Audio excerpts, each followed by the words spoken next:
kalau tadi DPR dan pemerintah sepakat bahwa selama 3 bulan seluruh layanan kesehatan termasuk yang PBI itu dibayarkan oleh pemerintah.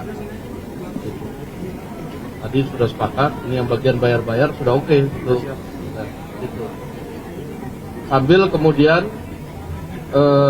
pihak-pihak terkait dalam hal ini Kementerian Sosial, BPS, Kementerian Kesehatan itu kemudian memutakhirkan data terbaru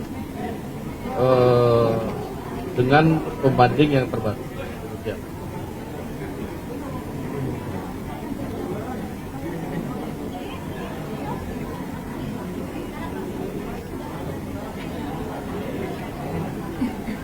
Nah, nanti Menteri Keuangan jawab. Menteri Sosial. Ya, saya jelaskan dulu ya, begini. Jadi teman-teman sekalian, ini adalah bagian dari transformasi data.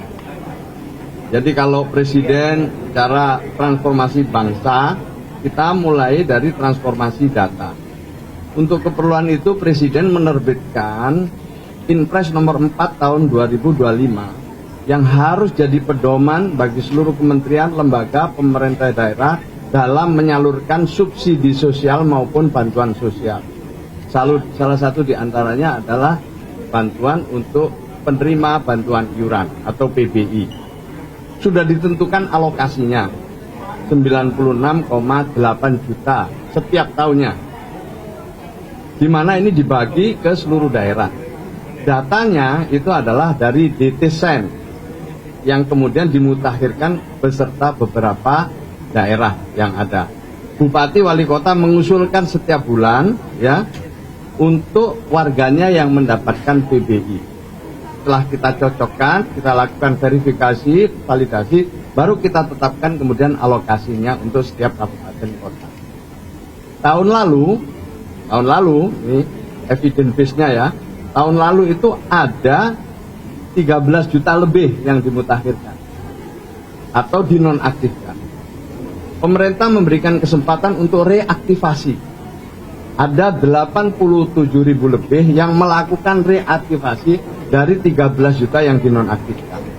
Saya terima kasih kepada Prof. Dasko ya, yang hari ini mengumpulkan kita semua dan memberikan dukungan untuk mengatasi dinamika-dinamika yang ada di lapangan. Ya, sampai 3 bulan ke depan kita diberi kesempatan untuk merespon ya keluhan atau kekurangan-kekurangan dari mekanisme yang kita buat. Ya, jadi ada pemutakhiran itu. Tahun ini itu diperkirakan ya sementara ini masih 11 juta yang akan dinonaktifkan. Tetap dengan bisa melakukan reaktivasi dan diharapkan oleh DPR nanti reaktivasinya lebih cepat. Yang kedua disepakati tadi untuk yang penyakit-penyakit kronis yang membutuhkan perawatan berkelanjutan seperti cuci darah, otomatis tidak boleh ditolak oleh rumah sakit dan langsung nanti pembiayaannya dibiayai oleh pemerintah. Saya kira itu tambahnya dan saya terima kasih dukungan yang luar biasa hari ini untuk kita semua. Kita minta dukungan transformasi data itu didukung oleh masyarakat luas. Masyarakat luas boleh melakukan verifikasi, validasi, boleh melakukan usul dan sanggah melalui saluran yang kami buat, diantaranya adalah aplikasi Cek Bansos 021121 021171 untuk call center dan juga ada WA center. Jadi semuanya kita ajak untuk melakukan pemutakhiran. Cukup itu dulu Pak Menteri. Saya cuma tambahin sedikit, tadi pertanyaannya tambah 11 juta jadi gimana? Ya bertambah 11 juta, tapi kan 3 bulan. Kemudian ini kan akan dikasih waktu. Kalau habis ya habis, kalau bisa pemutakhiran. Jadi dalam jangka pendek akan ada jumlah lebih dari yang 96,8 juta itu. Tapi setelah 3 bulan kan akan balik ke level yang semula. Ini hanya untuk memberikan waktu kepada mereka, ya jangan kaget lah. Atau kalau mau bayar sendiri, jadi tercover, bisa tercover betul. Jadi yang kemarin kan nggak adilnya kenapa? Karena tiba-tiba di bulan Februari ada 11 juta satu bulan, kan kaget semua. Karena belum ada pentahapan yang terukur waktu itu.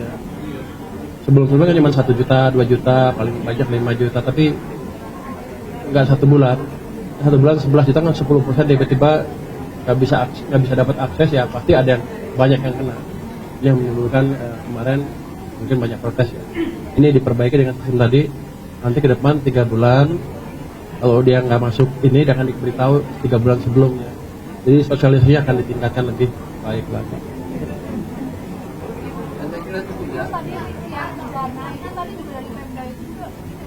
Begini, jadi gini, alokasi nggak berubah ya. Ini yang penting dipahami, itu alokasi tidak berubah, hanya dialihkan kepada mereka yang lebih memenuhi kriteria. Yang kedua, di samping itu APBD daerah, kabupaten kota maupun provinsi juga memberikan dukungan untuk PBI ini dalam bentuk bantuan daerah. Ya. Jadi sebagian yang dinonaktifkan itu di cover oleh daerah bagi yang daerahnya sudah UHC, Universal Health Coverage. Ya, juga ada yang beralih ke mandiri. Jadi di sini juga ada yang beralih ke mandiri.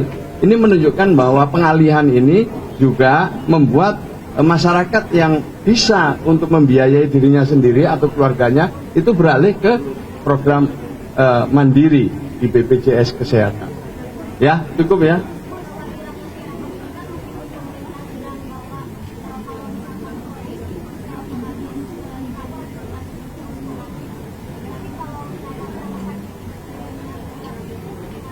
Ya, tadi sudah Pak Dasko sudah menyampaikan ya, 3 bulan ke depan ini akan dijamin. Jadi untuk itu jangan ada rumah sakit yang menolak.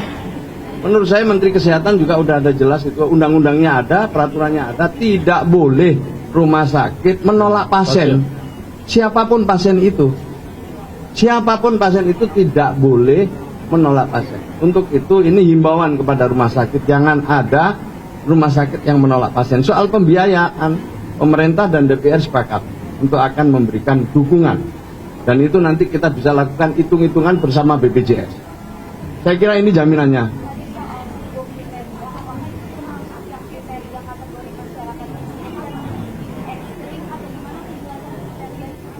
Ya, itu kan berdasarkan desil. Desil 1 itu adalah miskin dan miskin ekstrim. Desil 1 itu udah pasti miskin dan miskin ekstrim. Nah, sementara yang dibiayai ini sebenarnya sampai kelompok rentan di desil 4 dan 5. Sebenarnya udah luar biasa alokasi pemerintah itu. Sudah luar biasa. Belum lagi tambahan dari daerah. Jadi sudah luar biasa. Menurut saya ini kita harus dukung secara bersama-sama ya. Sudah cukup besar anggaran yang diberikan. Terima kasih, Prof. Terima kasih. Terima kasih. Oke, makasih ya. Yuk.